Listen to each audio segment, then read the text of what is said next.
صدای وحید مرادی، کاری از مهدی عبدی. پلنگ وحشی بی من دستیا کردی، یار جنگی من، شلوار پلنگی من، خالش و روزارم بر مسیا کردی، یار جنگی من، شلوار پلنگی من، حسی که به تدایمت برگی برندوه، یار جنگی من، شلوار پلنگی من، این جنگی کاتی عاشق تا که زندوه، یار جنگی من، شلوار پلنگی من. همه منطقه جنگ فقط تیر و تفنگه، رگبار فشنگه، هر خمت ساریکا داره مثل پلنگه، آماده جنگه، آماده جنگه.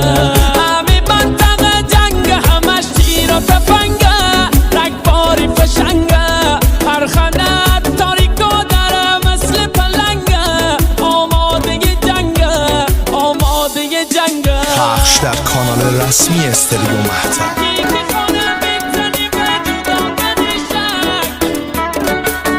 sevidmusic.com.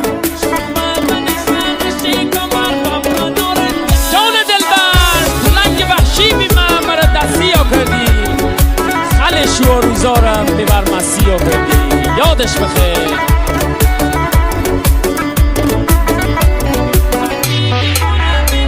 هر کی که خانه بزنی و جدا کنی شک، یار جنگی من، شلوار پلنگی من، شومه من خانه کمر و من نارنجک، یار جنگی من، شلوار پلنگی من، همه دوننه که هستیم اول و آخر، یار جنگی من، شلوار پلنگی من، تستش دست رکزم من نکندی باور، یار جنگی من، شلوار پلنگی من.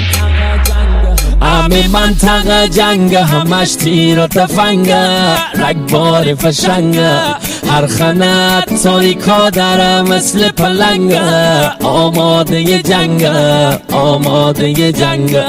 همه منطقه جنگ همش تیر و تفنگه، رگبار فشنگه، هر خنت تاریکا داره مثل پلنگه، آماده جنگه، آماده جنگه.